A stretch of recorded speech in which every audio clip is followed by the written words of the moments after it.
जो पिछली लेक्चर श्रृंखला थी उसमें हमने ये देखा कि संज्ञानात्मक मनोविज्ञान क्या होता है,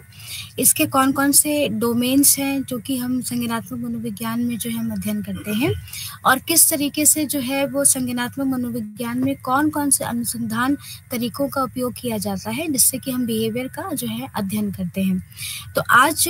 इसकी संज्ञानात्मक मनोविज्ञान में की जो श्रृंखला है उसमें हम यूनिट 2 देखेंगे जिसमें हम इंफॉर्मेशन प्रोसेसिंग यानी कि लर्निंग और मेमोरी यानी सीखना और स्मृति का जो है वो हमारे बिहेवियर में किस तरीके से उसको इफेक्ट करता है, इसके बारे में हम अध्ययन करेंगे। तो आज हम ये देखेंगे कि मेमोरी क्या होती है और सीखना और मेमोरी को किस तरीके से परिभाषित किया गया है, कितने तरह की मेमोरीज हैं जिसको कि हम जो है वो हम प्रयोग करते हैं और साथ ही साथ जो है वो इंफॉर्मेशन का प्रोसेसिंग यानी कि जो भी हमारी सूचना होती है उसका संसाधन हम किस तरीके से करते हैं, किन-किन तरीकों से करते हैं और कौन-कौन सी ऐसी थियरीज हैं या सिद्धांत हैं जो कि इंफॉर्मेशन प्रोसेसिंग में यानी सूचना के संसाधन में जो है हम उपयोग करते हैं।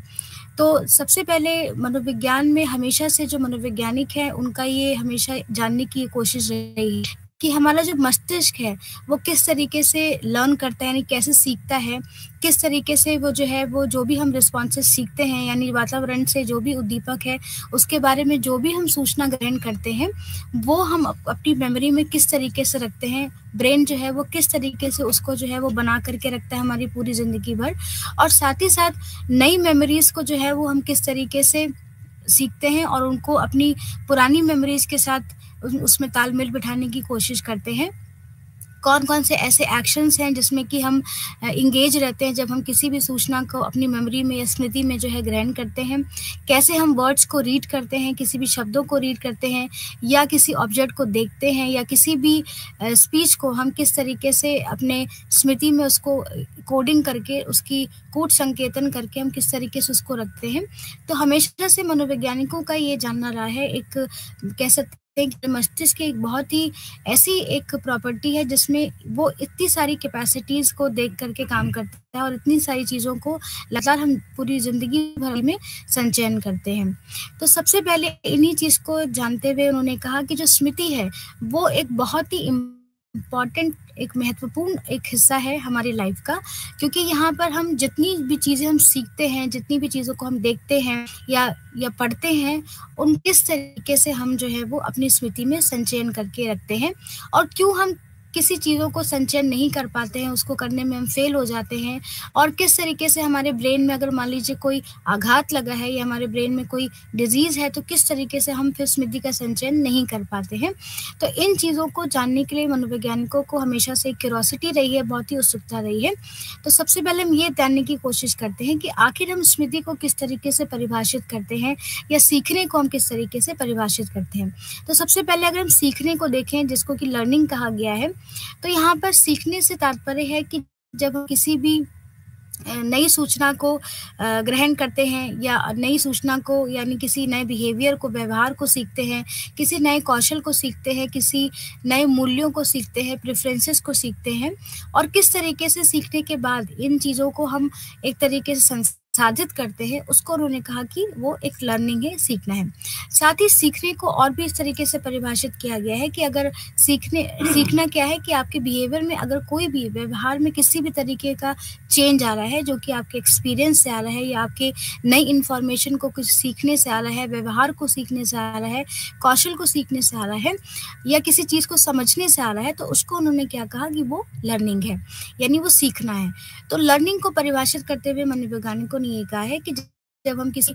नए व्यवहार को सीखते हैं, किसी भी नई प्रेफरेंस या उस चीज़ को समझते हैं और उसका विभिन्न तरीके से उसको हम संसाधित करते हैं सूचना को, तो उन्होंने उसको कहा कि वो सीखना है।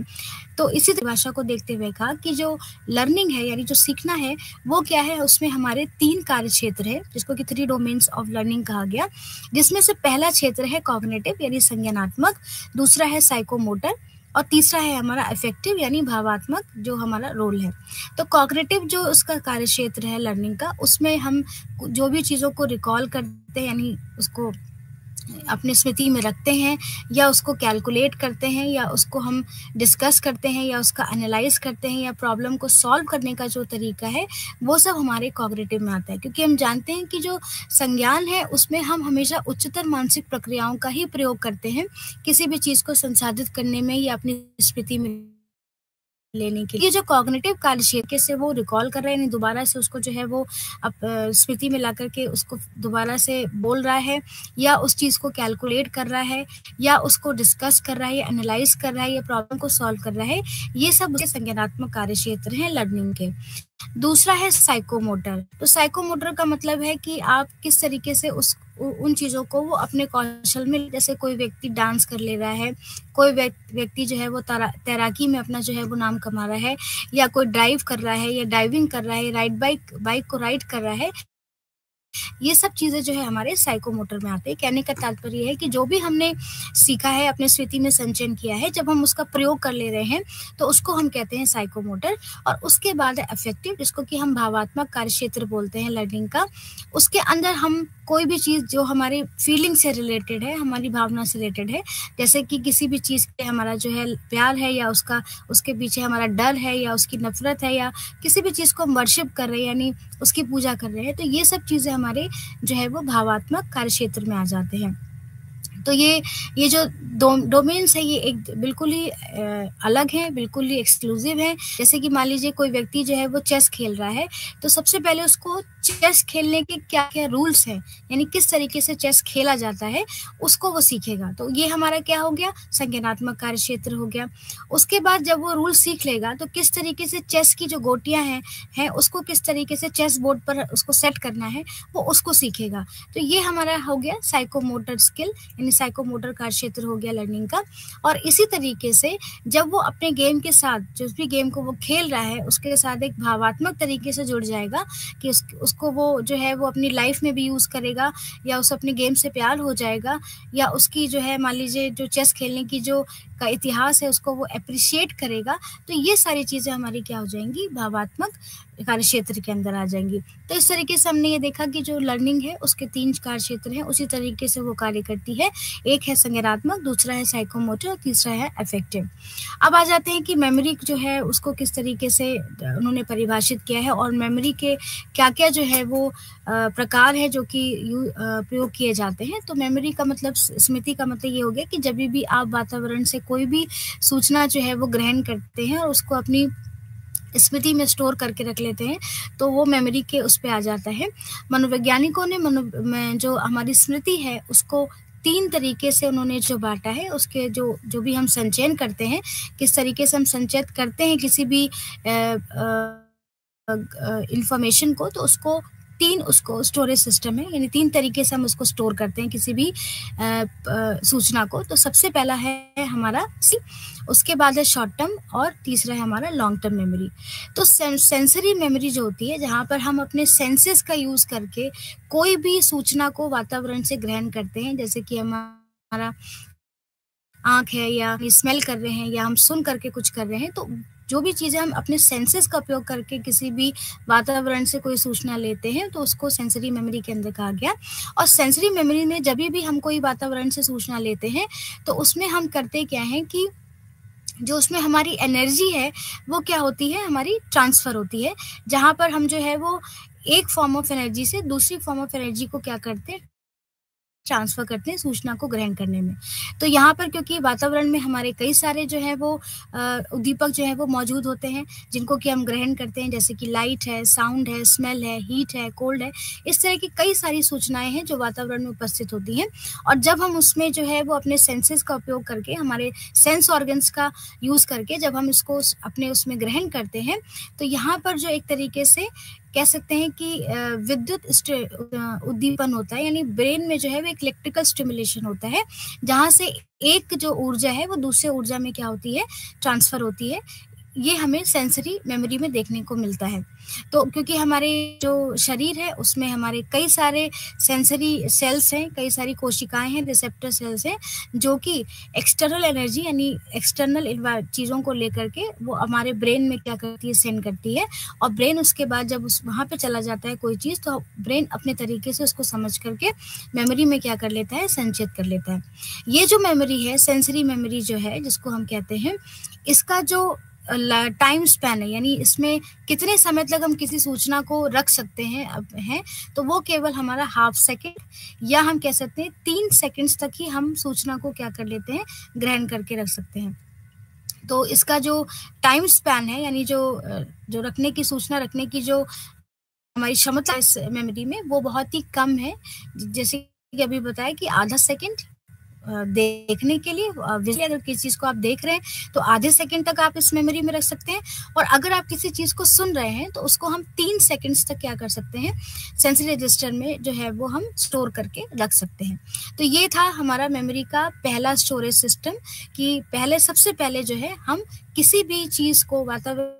में कोई भी उद्दीपक है, तो पहले हम अपने सेंस ऑर्गन्स का यूज़ करके उसको पहले क्या करते हैं, देखते हैं चीज़ों को, और उसके बाद जब हम देखते हैं तो एक तरीके से एक इलेक्ट्रिकल स्टिमुलेशन हमारे उसमें ब्रेन में होता है, जहाँ पर एक एनर्जी जो है वो दूसरे एनर्जी में क्या हो जाती है, ट्रांसफ़र हो जाती है, और उसके बाद हम चीज़ों को यहाँ पर स्टोर करके रखते हैं। लेकिन बहुत ही सीमित कह सकते हैं कि यहाँ पर हमारे पास टाइम होता है इस चीज़ को स्टोर करने के लिए, जैसे कि देखने के लिए केवल आधा सेकेंड है और सुनने के लिए केवल 3 सेकेंड है। कह सकते हैं कि जो सेंसरी मेमोरी होती है, वो बिल्कुल जो भी हमने देखा होता है या जो भी हमने सुना होता है, वो बिल्कुल उसी तरीके से चीज़ों को स्टोर करती है, चाहे वो विजुअल हो, चाहे वो ऑडिटरी हो। कह सकते हैं कि बिल्कुल एग्जैक्ट कॉपी जो है हम अपने उसमें रख लेते हैं। जैसे कि अगर हमने किसी भी सूचना को वातावरण में देखा, तो जैसा हमने देखा होता है या जैसा हमने सुना होता है, वो एग्जैक्टली उसी तरीके से हमारे सेंसरी मेमोरी में क्या हो जाती है, स्टोर हो जाती है। उसी तरीके से हम उसको रख लेते हैं, कोई भी बिना उसमें चेंज किए हुए, किसी भी तरीके से हम उद्दीपक में कोई चेंज नहीं करते, उसी तरीके से हम इसको स्टोर करते हैं। तो हम ये कह सकते हैं कि एक तरीके से ये इनिशियल स्टेज है, यानी प्रारंभिक अवस्था है किसी भी स्टिमुलस को स्मृति में संचयन करने का। तो यहाँ पर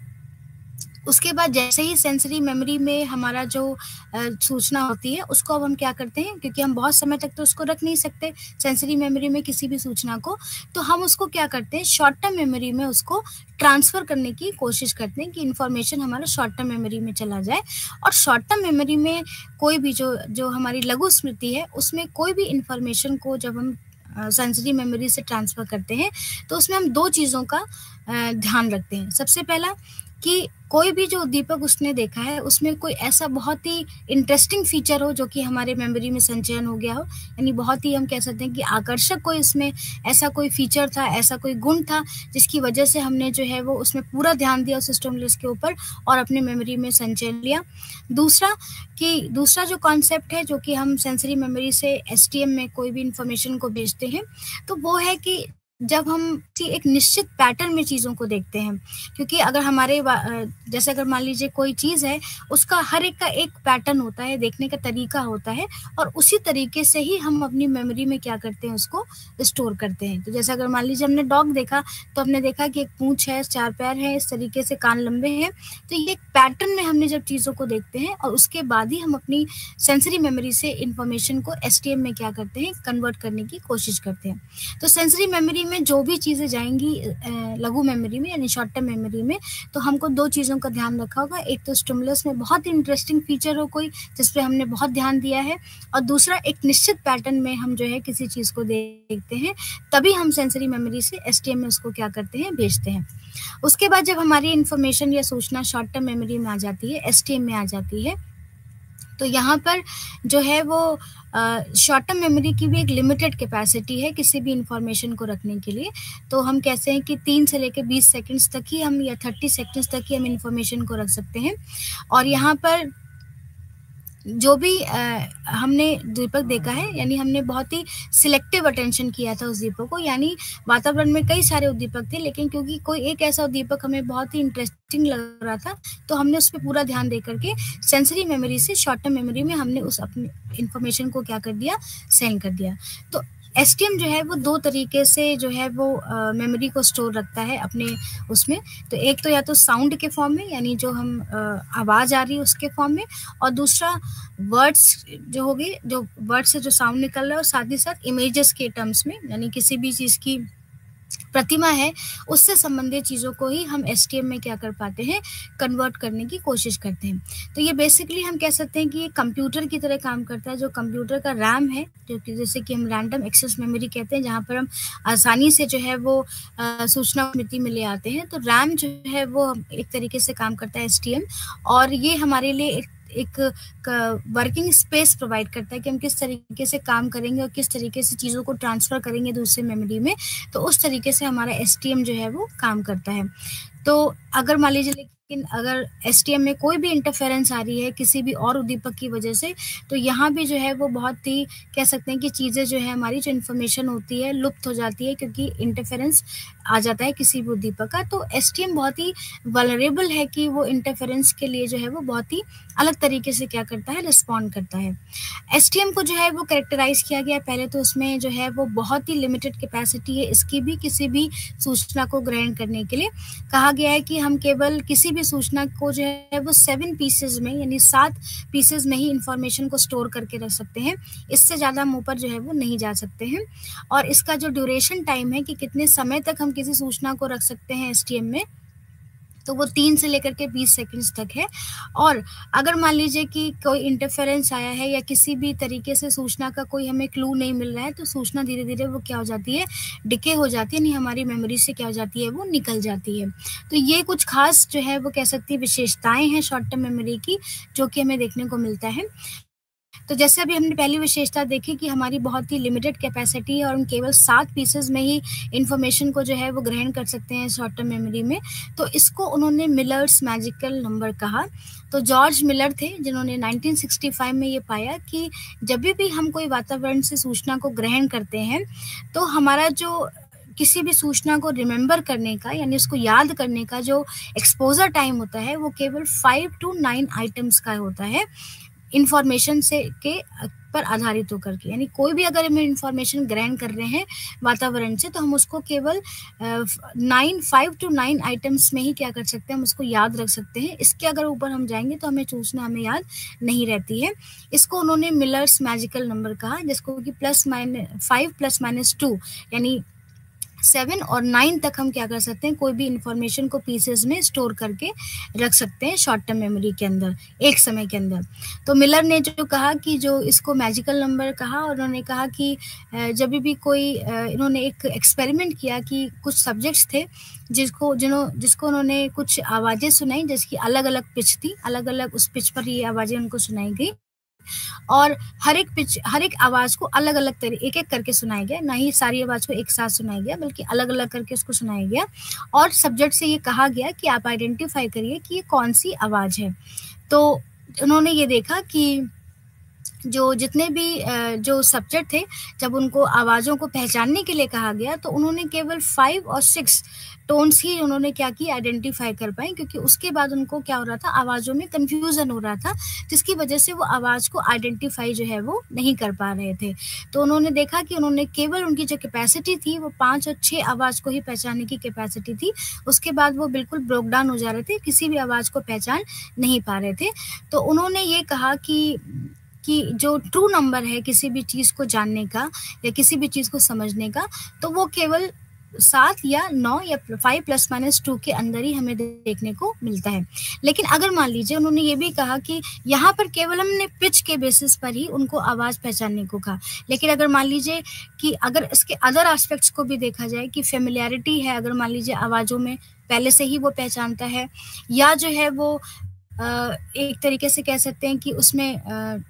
कॉम्प्लेक्सिटी है किसी सब्जेक्ट उन आवाज़ों में, तो उसमें क्या हो सकता है कि ये थोड़ा-सा आवाज़ जो पहचानने का, जो रिमेंबर करने का जो पीसेस हैं, वो थोड़े बढ़ भी सकते हैं। क्योंकि मिलर ने केवल क्या किया था कि एक ही एस्पेक्ट लिया था, टोन लिया था, लेकिन अगर मान लीजिए अदर एस्पेक्ट्स को भी देखा जाए, तो हम इसमें और भी चीज़ों को क्या कर सकते हैं, रिमेंबर कर सकते हैं।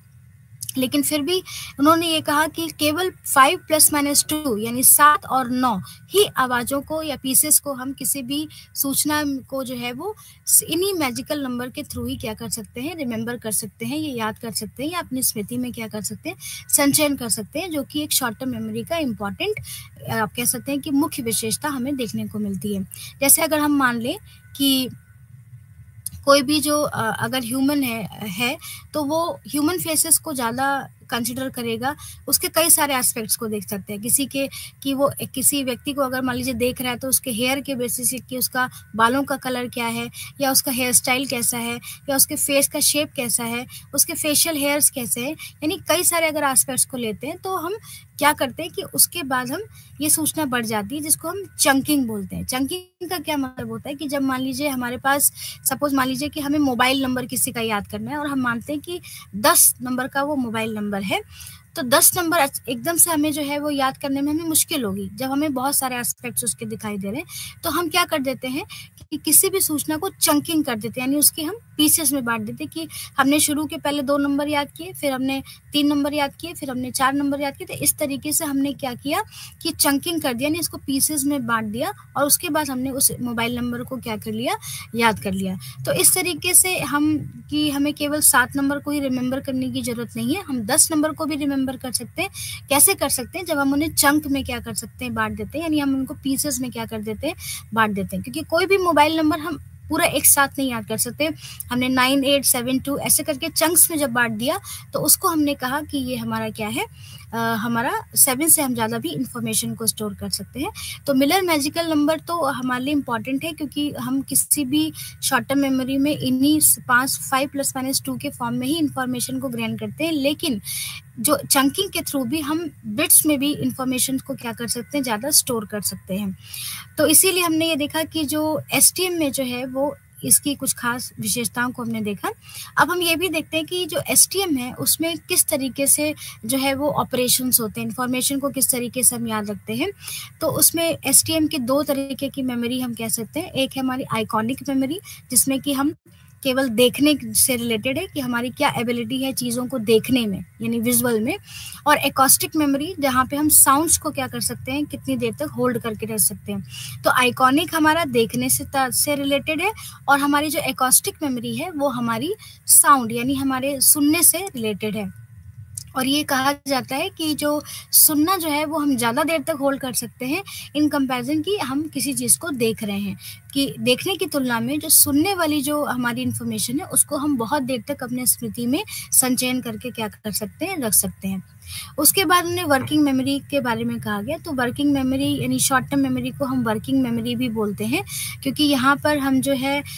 जो भी हम सोच रहे हैं किसी भी at a given moment time पर, तो उसको हम क्या करते हैं, उससे रिलेट करने की कोशिश करते हैं। तो फ्राइड ने जो है इसको कॉन्शियस मेमोरी भी कहा, क्योंकि हमारे अवेयरनेस पे होती है, और इसमें हम जितने भी हमारे एक्सटर्नल स्टिमुलस होते हैं उसमें हम अटेंशन यानी ध्यान अपना लगाते हैं, और उसको अपने जो भी हमारे इंटरनल थॉट हैं या हमारे एक्सटर्नल स्टिमुलस है उनके ऊपर जो हम ध्यान केंद्रित करते हैं उसको हमने जो है वो कॉन्शियस मेमोरी या वर्किंग मेमोरी के तरह से कहा। तो हम कह सकते हैं कि एक तरीके से एक्टिव मेमोरी है जो कि हमें अवेयरनेस पे हमें लाती है कि हमने किन इन्फॉर्मेशन को बहुत ध्यान से देखा है, किस दीपक को हमने बहुत अच्छी तरीके से अपनी मेमोरी में देख करके किया है। तो जैसे अगर मान लीजिए हम अगर फ़ोन नंबर की बात कहें तो हम फ़ोन को जब भी क्या कर सकते हैं कि हम कई बार उसको डायल करते हैं अपने फ़ोन नंबर को, जिससे क्या होता है कि यानी हम पूरा ध्यान अपने क्या कर रहे हैं, फ़ोन नंबर पे दे रहे हैं। तो केवल यहाँ पर जो वर्किंग मेमोरी है वो हमारे वर्किंग स्पेस के बारे में बताती है, हमारे अवेयरनेस के बारे में बताती है कि किस उद्दीपक को हमने कितने ध्यान से जो है वो उसके ऊपर काम किया, तो वो हमारा वर्किंग मेमोरी होता है। और साथ ही साथ जो है वो हमारा जो एक और हमारा जो गोल होता है कि हम जो भी इंफॉर्मेशन यानी जो भी सूचना हमारे लघु स्मृति में है यानी शॉर्ट टर्म मेमोरी में है, उसको हम दीर्घ स्मृति में लाने की कोशिश करें, ताकि हमें जीवन पर्यंत वो चीज़ क्या हो, याद रहे। तो अगर किस तरीके से इंफॉर्मेशन एसटीएम से हमारे लॉन्ग टर्म मेमोरी में आती है, जिससे कि हम जो है वो उसको अपने पूरे ज़िंदगी भर उसको याद रखें उस इन्फॉर्मेशन को। तो यहाँ पर जो थर्ड मेमोरी है वो हमारी है लॉन्ग टर्म मेमोरी, एलटीएम। तो यहाँ पर एक तरीके से हम इसको कह सकते हैं कि ये परमानेंट मेमोरी है, क्योंकि यहाँ पर कोई भी अगर सूचना चली जाती है तो उसके बाद हम उसको ज़िंदगी भर याद रखते हैं। और यहाँ पर क्योंकि हम इन्फॉर्मेशन को यानी जो भी सूचना होती है उसको उसके मीनिंग यानी अर्थ और उसकी उपयोगिता के टर्म्स में क्या करते हैं, स्टोर करते हैं अपने स्मृति में। और यहाँ पर जो ट्रांसफॉर्मेशन होता है एसटीएम से, जब हम कोई भी इंफॉर्मेशन को एलटीएम में लेकर के आते हैं तो यहाँ पर हम कुछ प्रोसेस का इस्तेमाल करते हैं, जैसे कि एनकोडिंग करते हैं, यानी किसी भी जो सूचना है उसका कूट संकेतन करते हैं कि किस तरीके से हमने एनकोड करके उसको रखा है, और किसी भी इंफॉर्मेशन को हमने बिल्कुल कंसोलिडेट करके दृढ़ करके अपने स्मृति में क्या कर लिया, संचयन कर लिया है, जो कि लॉन्ग टर्म मेमोरी का एक पार्ट है। तो यहाँ कह सकते हैं कि जो स्टोरेज मेमोरी होती है लॉन्ग टर्म मेमोरी की, वो बहुत ज़्यादा है, क्योंकि हम यहाँ पर कई सारे कॉम्प्लेक्स इन्फॉर्मेशन को भी बहुत समय तक जो है वो रख लेते हैं। और एक तरीके से क्योंकि हम अर्थपूर्ण इंफॉर्मेशन या सूचनाओं को रखते हैं तो इसकी स्टोरेज कैपेसिटी भी क्या हो जाती है, बढ़ जाती है। तो यहाँ पर एलटीएम में जो हमारा जो याद करने का जो मेमोरीज है वो ज़्यादा होता है इन कंपेरिजन टू एसटीएम। तो पहले हमने किसी भी इंफॉर्मेशन को एसटीएम में लेकर के आए, उसके बाद हमने उसको एलटीएम में भेजने के लिए हमने उसका अर्थपूर्ण तरीके से उसको भेजा, उसको एक तरीके से कह सकते हैं कि उसकी उपयोगिता के हिसाब से हमने उसको मेमोरी में भेजा, जो कि हमारे लिए बहुत ही इंपॉर्टेंट होती है लॉन्ग टर्म मेमोरी में रखने के लिए। उसके बाद यहाँ पर जो है वो चंकिंग मेथड के बारे में बताया गया कि एसटीएम से लॉन्ग टर्म में ट्रांसफ़र जब होते हैं तो चंकिंग मेथड्स के थ्रू भी हम करते हैं, यानी बिट्स में हम उसको ट्रांसफ़र करते हैं। और एसटीएम में जो है कैपेसिटी 7 आइटम्स की है, कि अगर कोई भी मान लीजिए कोई उद्दीपक बहुत कॉम्प्लेक्स भी है, बहुत जटिल भी है, तभी भी हम उसको 7 आइटम्स में ही क्या कर लेते हैं, स्टोर कर लेते हैं एसटीएम के अंदर। तो यहाँ पर जो है वो एक तरीके से चंकिंग मेथड है, वो हमारे ब्रेन को ऑटोमेटिकली जो है वो कहता है कि कोई आइटम है तो उसको हम क्या कर लें, ऑटोमेटिकली वो क्या कर लेता है, ग्रुप कर लेता है, और हमारी जो याद करने की जो क्षमता है उसको क्या कर देता है, बढ़ा देता है। तो यहाँ पर जो चंकिंग है वो बहुत ही महत्वपूर्ण है, क्योंकि यहाँ पर हम 7 से ज़्यादा भी इंफॉर्मेशंस को क्या कर सकते हैं, बिट में रख लेते हैं। और ये एक ऑटोमेटिक प्रोसेस होता है ब्रेन का, कि हमें अगर मान लीजिए कोई बहुत बड़ी चीज़ दिखाई दे रही है तो हम उसको ग्रुपिंग में या पैटर्न में क्या कर लेते हैं, याद कर लेते हैं, जिससे कि हमारा जो रिटेंशन टाइम है, यानी जो हमारा याद करने का जो एबिलिटी है हमारी किसी भी सूचना को, वो क्या हो जाती है, बेहतरीन हो जाती है या बढ़ जाती है। तो उसके बाद जो नॉलेज हमारी एलटीएम में जो होती है वो कई चीज़ों से कैसे इफेक्ट होती है, जैसे कि किस तरीके से हम चीज़ों को परसीव कर रहे हैं, देख रहे हैं, या किस तरीके की इन्फॉर्मेशन जो है वो वातावरण में हम उसको उस पर ध्यान दे रहे हैं। तो ऐसी कई सारी चीज़ें हैं जिससे कि हमारे जो एलटीएम है उसकी स्टोरेज कैपेसिटी थोड़ी सी क्या हो जाती है, इन्फ्लुएंस हो जाती है।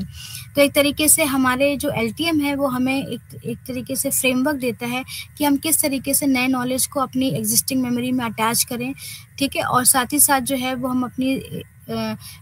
स्टोरेज कैपेसिटी को बढ़ाएं, पीरियड एक्सटेंड करें, और अपने रिटेंशन टाइम का, किसी भी चीज़ को याद करने का जो हमारा तरीका है उसको भी हम क्या करें, बेहतर करें। तो एक तरीके से हम कह सकते हैं कि जो लॉन्ग टर्म मेमोरी है वो एक हमारी परमानेंट मेमोरी है, जहाँ पर चीज़ों को हम ट्रांसफ़र करते हैं एसटीएम से, लेकिन किस फॉर्म में करते हैं, बहुत ही अर्थपूर्ण तरीके से, और उसकी उपयोगिता के हिसाब से हम उस चीज़ को एलटीएम में भेजते हैं,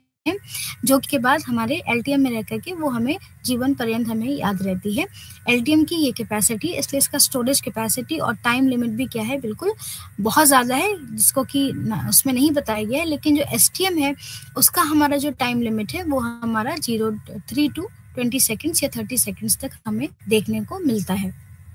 अब यहाँ पर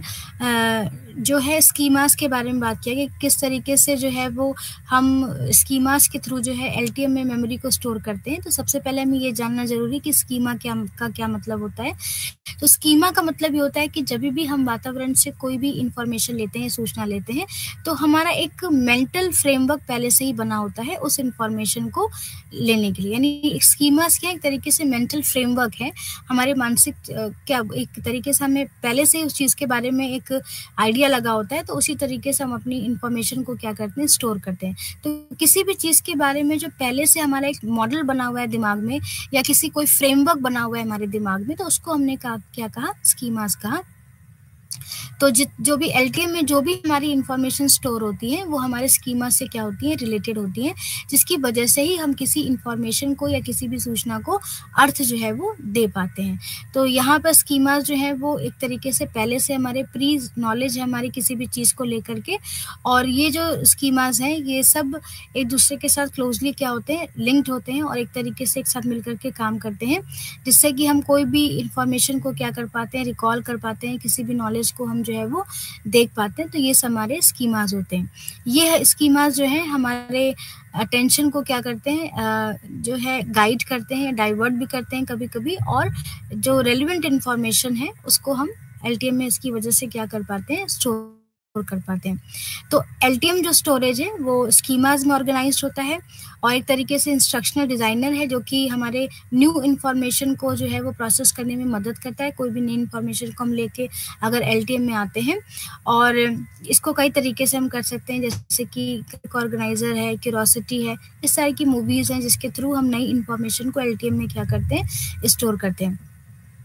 एलटीएम जो है हमारा जो लॉन्ग टर्म मेमोरी है वो बहुत ही ज़्यादा प्रभावित होता है हमारे परसेप्शन से, जिसमें कि जो टॉप डाउन प्रोसेसिंग है, यानी जो ऊपर से नीचे जो हम किसी भी चीज़ के बारे में इंफॉर्मेशन लेते हैं, यानी हमारी जो पहले की नॉलेज है वो हमारे आगे की नॉलेज को क्या करती है, अफेक्ट करती है, उसको हम कहते हैं टॉप डाउन प्रोसेसिंग। तो इस तरीके से हमारा जो एलटीएम है वो टॉप डाउन प्रोसेसिंग से बहुत ही अफेक्ट होता है, और इस तरीके से हम जो है वो एलटीएम में इसलिए रिहर्सल्स जो है वो बहुत इम्पॉर्टेंट हो जाते हैं, क्योंकि अगर हम प्रॉपर तरीके से रिहर्स नहीं करेंगे किसी भी इंफॉर्मेशन को याद करने के लिए तो वो हमारी मेमोरी को क्या करेगा, अफेक्ट करेगा। तो किस तरीके से हम इंटरप्रेट करते हैं किसी भी सूचना को, यानी उसको संसाधित करते हैं, प्रोसेस करते हैं, और किस तरीके से जो हम जो है वो एलटीएम में यानी जो है रिहर्सल करते हैं, जिससे कि हम अपनी लर्निंग को यानी हम हमारी सूचना को बहुत समय तक रख पाएँ और साथ ही साथ उसको रिमेंबर कर पाएँ। तो ये हमारे एलटीएम का एक खास जो है हमें विशेषता देखने को मिलती है। तो हमने ये देखा कि जो मेमोरी हमारा जो है वो उसके 3 स्टोरेज सिस्टम है, जिसमें पहला है हमारा सेंसरी मेमोरी, दूसरा है शॉर्ट टर्म मेमोरी और तीसरा है लॉन्ग टर्म मेमोरी। तो सेंसरी मेमोरी में हमारे जो इन्फॉर्मेशन को हम केवल आधे सेकंड या 3 सेकंड तक रख सकते हैं, जबकि शॉर्ट टर्म मेमोरी में हमारी जो कैपेसिटी है इन्फॉर्मेशन को रखने की जो 3 से 20 सेकंड तक है, जिसमें से मिलर मैजिकल नंबर और चंकिंग विधि के बारे में बताया गया। और साथ ही साथ उसके बाद जब एसटीएम से हमारी इन्फॉर्मेशन लॉन्ग टर्म मेमोरी में चली जाती है तो उसको फिर हम वो परमानेंट स्टोरेज हो जाता है, यानी हम उससे जीवन भर उस इंफॉर्मेशन को याद रखते हैं। लॉन्ग टर्म मेमोरी जो है उसमें हमारे स्कीमा का रोल भी बहुत इंपॉर्टेंट है, क्योंकि स्कीमा क्या है कि किसी भी आप उद्दीपक के बारे में हमारा पहले से एक मेंटल फ्रेमवर्क होता है और उसी के बेसिस पर हम चीज़ों को संसाधित करते हैं। और साथ ही साथ जो एलटीएम में हमारा जो टॉप डाउन प्रोसेसिंग है वो बहुत अफेक्ट करता है परसेप्शन का, यानी हमारी जो प्रायर नॉलेज है वो अफेक्ट करती है कि हम किस तरीके से सेंसरी इन्फॉर्मेशन को, आगे की सेंसरी इन्फॉर्मेशन को परसीव करते हैं। तो इस तरीके से लॉन्ग टर्म मेमोरी में ये हमें देखने को मिलता है। उसके बाद आगे बढ़ते हुए इसमें अब नेक्स्ट हमारा जो है वो है कॉग्निटिव इन्फॉर्मेशन प्रोसेसिंग, कि किस तरीके से हम सूचना को, संज्ञानात्मक सूचना की जो है वो प्रोसेसिंग करते हैं, किस तरीके से हम उसको संसाधित करते हैं अपने मेमोरी में लाने के बाद। तो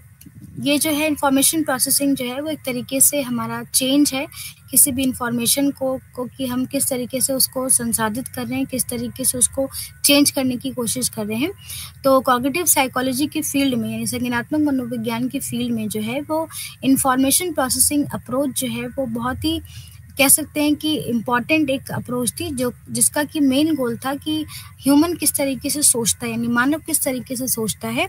उसको समझना, कि हम मानव मस्तिष्क किस तरीके से सोच रहा है, किस तरीके से कार्य कर रहा है, उसको समझना जो है वो इंफॉर्मेशन प्रोसेसिंग के अंदर यहाँ पर आता है। और ये जो है वो 1940s और 1950s में शुरुआत हुआ था, जिसमें एजुकेटर्स जो थे, यानी जो साइकोलॉजिस्ट थे, उन्होंने ये जानने की कोशिश की कि मानव जो है वो किस तरीके से सीखता है, दैट हाउ ह्यूमंस लर्न, कि किस तरीके से वो सीखता है और जिस तरीके से वो सीखता है, किस तरीके से वो नई इन्फॉर्मेशन को ग्रहण करता है, किस तरीके से अपनी पुरानी इन्फॉर्मेशन को वो याद रखता है और उसका जो है वो लॉन्ग टर्म मेमोरी में किस तरीके से वो उसको सेंड करता है और क्या-क्या लॉन्ग टर्म मेमोरी के जो हैं वो लर्निंग ऑब्जेक्टिव हैं और किस तरीके से हम उसको इंस्ट्रक्शन देते हैं, इसके बारे में जानने की शुरू से मनोवैज्ञानिकों में बहुत ही जागरूकता थी।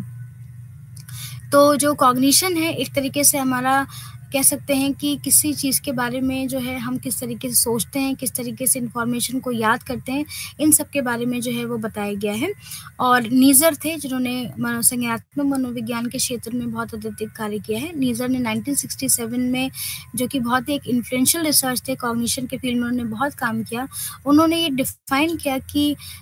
किस तरीके से व्यक्ति जो है वो किसी भी इन्फॉर्मेशन का कूट संकेतन करता है, यानी उसको अपनी मेमोरी में लाने की कोशिश करता है। क्या उसका स्ट्रक्चर है, किस तरीके से स्ट्रक्चर करता है, किस तरीके से स्टोर करता है, किस तरीके से उस इन्फॉर्मेशन को याद करने की कोशिश करता है और किस तरीके से वो इस इन्फॉर्मेशन को यानी नॉलेज को अपने आगे की चीज़ों में उपयोग करता है। तो नीज़र ने ये जानने की कोशिश की। तो इन्होंने कॉग्निटिव साइकोलॉजी की फील्ड में जो है वो नीज़र का बहुत अत्यधिक योगदान रहा है। अब हम ये देखते हैं कि कौन-कौन से ऐसे प्रिंसिपल्स हैं जो कि इन्फॉर्मेशन प्रोसेसिंग में यूज़ किए जाते हैं, यानी इन्फॉर्मेशन यानी सूचना को जब हम संसाधित करते हैं तो उसके लिए कौन-कौन से प्रिंसिपल्स को हमें जानने की ज़रूरत है, जिससे कि हम सूचना को संसाधित कर पाएँ। तो कॉग्निटिव साइकोलॉजी का क्योंकि फील्ड बहुत ही बड़ा है संज्ञानात्मक मनोविज्ञान का, क्योंकि इस समय जो सबसे महत्वपूर्ण जो है शाखा कह सकते हैं मनोविज्ञान की, वो है संज्ञानात्मक मनोविज्ञान, जिसमें कि उन्होंने ये बताया कि अगर हमें किसी भी सूचना को संसाधित करना है ब्रेन के अंदर, तो हम उसमें कुछ हमें प्रिंसिपल्स को यानी कुछ सिद्धांतों को हमें ध्यान में रखना ज़रूरी है। तो सबसे पहला तो ये है कि जो मानव मस्तिष्क है उस कि किसी भी सूचना को ग्रहण करने की जो कैपेसिटी होती है वो लिमिटेड है। हम वातावरण में कई सारी चीज़ें होती हैं, लेकिन हम सबको एक साथ जो है वो अपने मेमोरी में उसका संचयन नहीं कर सकते, क्योंकि हमारी जो कॉग्निटिव कैपेसिटी है, यानी जो हमारी संज्ञानात्मक एक कह सकते हैं कि क्षमता है, वो क्या है, कम है। तो हम सारी इन्फॉर्मेशन को एक साथ स्टोर नहीं कर सकते। तो कहने का ये तात्पर्य है कि हम उन्हीं इन्फॉर्मेशन को स्टोर करते हैं अपने स्मृति में, जिसके ऊपर हम ध्यान देते हैं ज़रूरत से ज़्यादा, यानी जिस पे हम सिलेक्टिव अटेंशन करते हैं, उसी को ही अपनी स्मृति में हम लेकर आते हैं और उसी सूचना को ही हम क्या करते हैं, संसाधित करके अपने लॉन्ग टर्म मेमोरी में भेजते हैं। तो यहाँ पर बॉटलनेक एक थ्योरी थी, यानी जिन्होंने ब्रॉडबैंड ने दिया था कि किस तरीके से हम जो है वो उसी सूचना को अपने मस्तिष्क का केंद्र बनाते हैं, जिसको कि हमने ध्यान से देखा है। बाकी जो सूचनाएं होती हैं वो एक तरीके से क्या होती है, जैसे एक बॉटल होती है, बॉटल का जो ऊपर का हिस्सा होता है वो छोटा होता है, पतला सा होता है। तो अगर आप मान लीजिए उसमें बहुत ज़्यादा पानी भरेंगे तो आधा पानी गिर जाएगा, उतना ही पानी आएगा जितना पानी उस बॉटल में आ सकता है, और अगर उसके बाद भी हम पानी डालते रहेंगे तो वो गिरने लगेगा, वो वेस्ट हो जाएगा। तो इसी तरीके से उन्होंने ये कहा कि जब भी कोई इन्फॉर्मेशन होती है, सारी इन्फॉर्मेशन वो हमारे मस्तिष्क तक नहीं जा पाती, केवल वही इन्फॉर्मेशन हमारे बॉटलनेक को क्रॉस करती है जिस पे हमने बहुत ज़्यादा ध्यान दिया है, जिसको कि हमने बहुत ध्यान से देखा है, वही इन्फॉर्मेशन हमारे मस्तिष्क में आती है। बाकी जितनी भी इन्फॉर्मेशन होती है जो कि ज़रूरी नहीं है, वो हमारे बॉटलनेक यानी हमारे उस चीज़ से रेस्ट्रिक्टेड एरिया से बाहर निकल के आ जाती है। तो एक तो पहला अजम्पशन ये हुआ, एक पहला सिद्धांत ये हुआ कि हमारी जो कैपेसिटी है कॉग्निशन की वो बहुत ही लिमिटेड है। उसके बाद उन्होंने कहा कि जो दूसरा जो मैकेनिज्म है, यानी दूसरा जो सिद्धांत है जिसके थ्रू हम किसी भी सूचना को संचयन करते हैं, संसाधित करते हैं, तो वो है कि हम उसको सबसे पहले किसी भी, अगर मान लीजिए हमने वातावरण में किसी भी उद्दीपक को देखा, तो उसका हम पहले कूट संकेतन करते हैं, यानी एनकोडिंग करते हैं अपने हिसाब से कि हमें किस तरीके से उसको मेमोरी में लेकर के आना है। उसके बाद उसका ट्रांसफॉर्मेशन करते हैं, उसके बाद हम उसको संसाधित करते हैं अपने स्मृति में, फिर हम उसको संचयन करते हैं, और उसके बाद इन्फॉर्मेशन की अगर यूटिलिटी होती है तो उस हिसाब से हम उसको याद करने की कोशिश करते हैं। तो कह सकते हैं कि एक तरीके से ये पूरा मैकेनिज्म यानी स्टेज चल रही है। सबसे पहले एनकोडिंग किया, यानी कूट संकेतन किया, फिर उसको हमने जो है वो ट्रांसफॉर्म किया, उसके बाद हमने उसकी संसाधित किया यानी प्रोसेसिंग किया, फिर स्टोरेज किया, संचयन किया, और उसके बाद रिट्रीवल किया हमने उसको, और उसके बाद उस इन्फॉर्मेशन को हमने क्या किया, यूटिलाइज किया अपने हिसाब से कि जो हमें ज़रूरत है। तो उन्होंने ये कहा कि कि हमारे जो जब हम इस तरीके से किसी भी इंफॉर्मेशन का प्रोसेस करते हैं, तो ज़रूरी नहीं है कि हमारी हर एक सिस्टम जो है अवेलेबल हो हमारे इस प्रोसेस को करने में, कि लाइन से ये नहीं चल सकता है, क्या पता कि कुछ सिस्टम हमारे यहाँ पे वर्क ना करे। तो यहाँ पर सबसे पहले जो है वो कि हमें अपनी कैपेबिलिटी को, कॉग्निटिव कैपेबिलिटी को देखना जो है वो ज़रूरी है। अगर मान लीजिए कोई व्यक्ति जो है वो नए टास्क को सीख रहा है किसी भी तरीके से नए एनवायरनमेंट के साथ, तो यहाँ पर जो होगा हमारा जो एग्जीक्यूटिव फंक्शन होगा वो ज़्यादा पावरफुल होगा, क्योंकि हम यहाँ पर नए टास्क को सीख रहे हैं। यहाँ पर हम सारे स्टेजेस को पूरा करेंगे, एनकोडिंग को भी करेंगे, ट्रांसफॉर्मेशन को भी करेंगे, प्रोसेसिंग को भी करेंगे, स्टोरेज को भी करेंगे, रिट्रीवल को भी करेंगे, एनक्लेशन ऑफ इंफॉर्मेशन, क्योंकि हम वातावरण से कोई नई चीज़ को क्या कर रहे हैं, ग्रहण करने की कोशिश कर रहे हैं। लेकिन अगर मान लीजिए हम कोई रूटीन टास्क कर रहे हैं,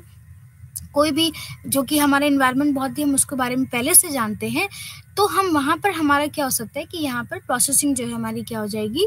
इतनी पावरफुल नहीं होगी जितनी कि हमारी नए वातावरण से कुछ ही नई चीज़ को ग्रहण करने में होती है। तो ये हमारा दूसरा सिद्धांत था कि हम किस तरीके से किसी भी सूचना को संसाधित करते हैं जब हम उसको ग्रहण करते हैं। उसके बाद जो है थर्ड प्रिंसिपल ये बोलता है कि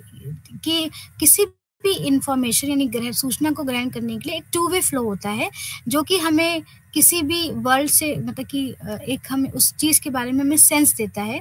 कि जो भी हमारा मान लीजिए वातावरण है, अगर उसमें अगर मान लीजिए टू वे फ्लो नहीं चलेगा किसी भी सूचना का, कि केवल हमने ही कर दिया, उधर से कुछ हमें समझ में नहीं आ रहा है, तो हम अपनी आसपास की जो चीज़ें हैं उसको हम सेंस दे पाएंगे, यानी उसको मीनिंग नहीं दे पाएंगे, क्योंकि हम कॉन्स्टेंटली इंफॉर्मेशन को जो हम यूज़ करते हैं वो हम अपने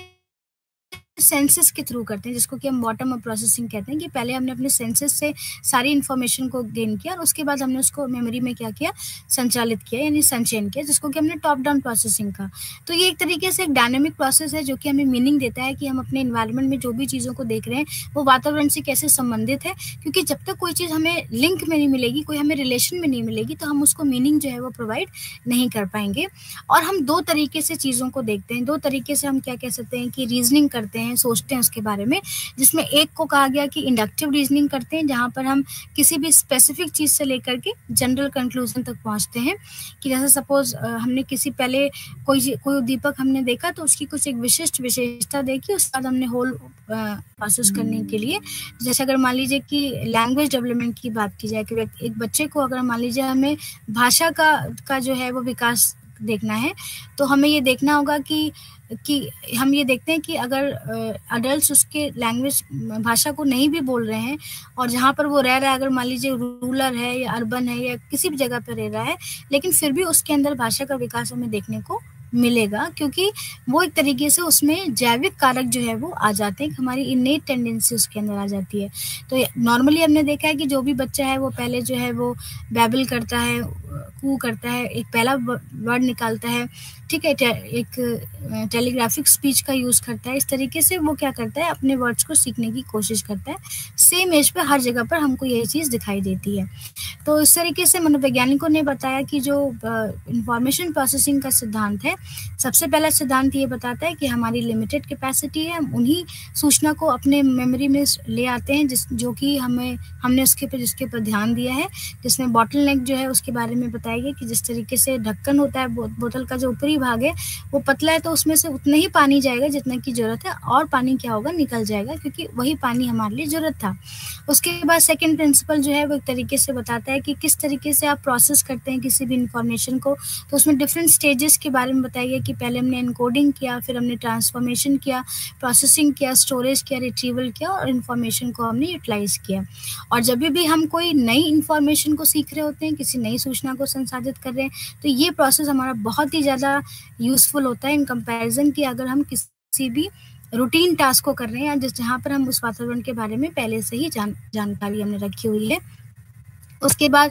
थर्ड सिद्धांत हमें ये बताता है कि किसी भी इंफॉर्मेशन में एक तरीके से टू वे फ्लो होता है, अगर ये नहीं होगा तो हम किसी भी चीज़ के बारे में जो है वो सेंस नहीं लगा पाएंगे, कि हमें पता ही नहीं चलेगा कि ये चीज़ क्या है वातावरण में, क्योंकि एक तरीके से ये चीज़ हमें मीनिंग देती है, हमारे सूचना को अर्थ प्रोवाइड करती है कि किस तरीके से हम उसको दे सकते हैं। और फोर्थ प्रिंसिपल हमारा ये बताता है कि हमारे एक तरीके से बायोलॉजिकल फैक्टर्स भी बहुत एक तरीके इम्पॉर्टेंट हैं, जो कि हमें ये बताते हैं कि हमें किस तरीके से सूचना को प्रोसेस करना है या इसको ऑर्गेनाइज करने की कोशिश करना है। उसके बाद information processing in learning and memory के बारे में बताया गया है कि जो प्राइमरी एरिया है किसी भी सूचना को संसाधित करने के लिए, वो हमें 2 एरियाज़ में ज़्यादा देखने को मिलता है। एक हम सीखना है, दूसरा मेमोरी है। कई सारी हाइपोथेसिस यानी परिकल्पनाएं बनाई गई हैं और कई सारे जो हमें सजेशन दिए गए हैं कि हम किस तरीके से जो है वो इंफॉर्मेशन प्रोसेस्ड करते हैं, किस तरीके से नई थियरीज़ को बनाते हैं और किस तरीके से हम जो है वो अपने बिलीफ सिस्टम को इस्टेब्लिश करते हैं कि हम किस तरीके से सूचना को संसाधित करेंगे। तो यहाँ पर जो सबसे एक ये है कि इंफॉर्मेशन प्रोसेसिंग जो है वो किस तरीके से होता है, किस तरीके से ब्रेन हमारा जो है किसी भी सूचना को कोड करता है, उसको मैनिपुलेट करता है और मेमोरी को किस तरीके से उसको मेमोरी में संचित करने की कोशिश करता है। तो इसमें सबसे पहले कुछ यहाँ पे परिभाषाएं दी गई हैं, कुछ मनोवैज्ञानिकों ने यहाँ पर बताया। तो सबसे पहला जो महत्वपूर्ण कार्य इसमें इंफॉर्मेशन प्रोसेसिंग में वो है स्कैटर और टुल्विंग का है, जिन्होंने ये कहा कि मेमोरी क्या है, एक तरीके से सिस्टम है एक जिसको कि डिफाइन किया गया है ब्रेन मैकेनिज्म कि किस तरीके से हम इंफॉर्मेशन को प्रोसेस करते हैं और किस तरीके से हम उसको इसको ऑपरेट करने की जो है कोशिश करते हैं जब हम उसको ब्रेन में रख लेते हैं। तो इन्होंने कहा कि मेमोरी सिस्टम जो है एक तरीके से define in terms of brain mechanism कि ब्रेन किस तरीके से प्रोसेस कर रहा है और किस तरीके से उसको ऑपरेट कर रहा है चीज़ों को। तो ये स्कैटर एंड टुल्विंग ने बताया। तो उन्होंने कहा कि जो मेमोरी है एक तरीके से पूरा हमारे जितने भी हमारे मेंटल एक्सपीरियंसेस हैं उनका एक कंबाइंड एक टोटल फॉर्म है और मेमोरी को जो है वो हम किस तरीके से फिर रिकॉल करते हैं, रिट्रीवल करने की कोशिश करते हैं क्योंकि ये कंबाइंड मेंटल मैकेनिज्म है। और इन्होंने बताया कि जो मेमोरी है हमारा एक मल्टी फेसेट है, ना कि मल्टी स्टेज सिस्टम नहीं लेकिन मल्टी फेसेट है, कई चीज़ें हमें इसमें देखने को मिलती हैं। इसी तरीके से एलिजा स्मिथ ने 2001 में डिफाइन किया कि मेमोरी एक तरीके से हमारी जनरल एबिलिटी है और कि किस तरीके से हम जो हमारे वातावरण में चीज़ें हम उसको परसीव कर रहे हैं, उसको इंटरप्रेट कर रहे हैं और किस तरीके से हम उनको ऑर्गेनाइज करने की कोशिश कर रहे हैं जिससे कि जो भी चीज़ है हमारे आसपास उसको हम अर्थ जो है वो दे सकें। तो इन्होंने जो है कि एक तरीके से इन्होंने ये बताया कि हम किस तरीके से अगर हमारी मान लीजिए पहले से कोई इन्फॉर्मेशन हमारी मेमोरी में है तो हम किस तरीके से नई इन्फॉर्मेशन को अपनी मेमोरी में संचित करते हैं, उससे तालमेल बिठाने की कोशिश करते हैं, इसके बारे में उन्होंने बताया। तो इन्होंने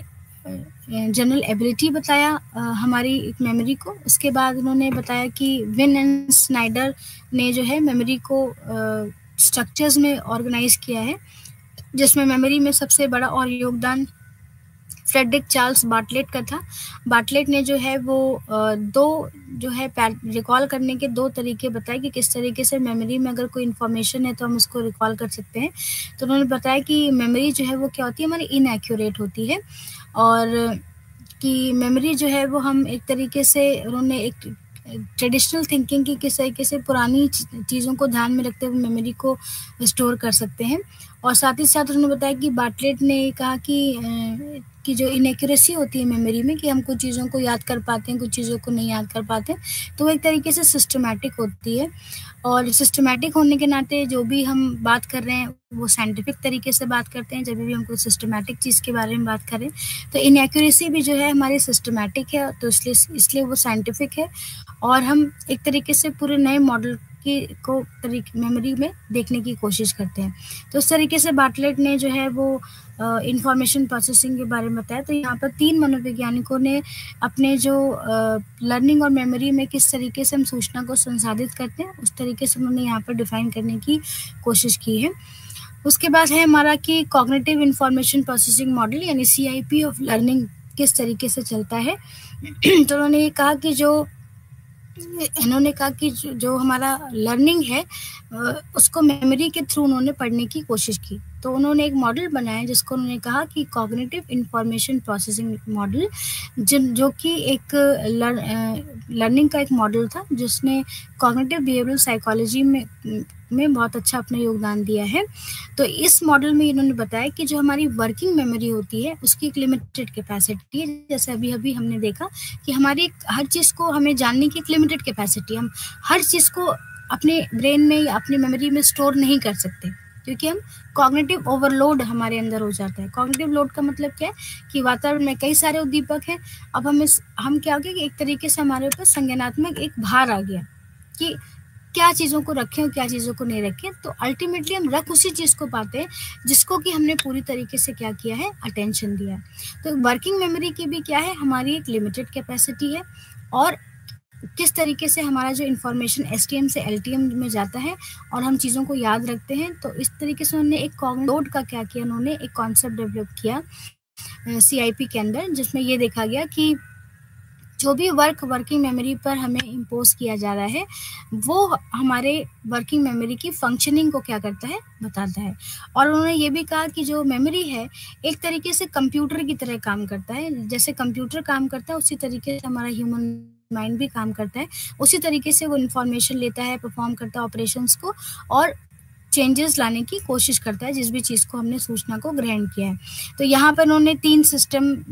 स्टेजेस बताए किसी भी सूचना को संसाधित करने के लिए। सबसे पहले इनकोडिंग है, तो यहाँ पे हमने इन्फॉर्मेशन को लिया और उसको रिप्रेजेंट करने की कोशिश की, तो उसको हमने इनकोडिंग कहा। उसके बाद स्टोरेज है, यहाँ पर हमने इन्फॉर्मेशन को होल्ड करके रखा, और साथ ही साथ उसके बाद रिट्रीवल है कि जब हमें इस इन्फॉर्मेशन की ज़रूरत हुई तो हमने उसको याद कर लिया। तो यहाँ पे जो कॉग्निटिव इन्फॉर्मेशन प्रोसेसिंग मॉडल है, उन्होंने कहा कि मेमोरी को प्रोसेस करने के लिए हमें 3 चीज़ों की ज़रूरत है। ऊपर भी हमने अभी यही देखा था। 3 चीज़ों में उन्होंने कहा कि सबसे पहला एनकोडिंग है कि किस तरीके से हम इन्फॉर्मेशन को गैदर कर रहे हैं, रिप्रेजेंट करने की कोशिश कर रहे हैं। दूसरा हमारा क्या है, और नेक्स्ट है हमारा रिट्रीवल है कि जो इन्फॉर्मेशन जो हमें ज़रूरत है वो हम जब हमें ज़रूरत है तो हमने उसको याद कर लिया। तो एक तरीके से जो पूरा सिस्टम है वो एक तरीके से कंट्रोल प्रोसेस की तरह काम करता है, जहाँ पर कि कब और कहाँ हमें इन्फॉर्मेशन की ज़रूरत है, कब हमें जो है इसको याद करना है, इन सब चीज़ों के बारे में वो बताता है। तो कुछ थ्योरी सजेस्ट करते हैं कि जो ब्रेन जिस तरीके से ऑपरेट करता है वो एक तरीके से जैसे computers, large number of computers जिस तरीके से ऑपरेट करते हैं एक समय पर, उसी तरीके से हमारा ब्रेन भी काम करता है, जिसको कि हम पैरेलल प्रोसेसिंग कहते हैं। तो जैसे जितने कंप्यूटर्स हैं एक समय में एक ही तरह से काम कर रहे हैं, जब जो भी आपने उसको इंस्ट्रक्शन दिया है, तो उसी तरीके से ब्रेन भी क्या है कि हमारा उसी तरीके से ऑपरेट होता है जिस तरीके से कंप्यूटर्स ऑपरेट होते हैं। तो उसको हम पैरेलल प्रोसेसिंग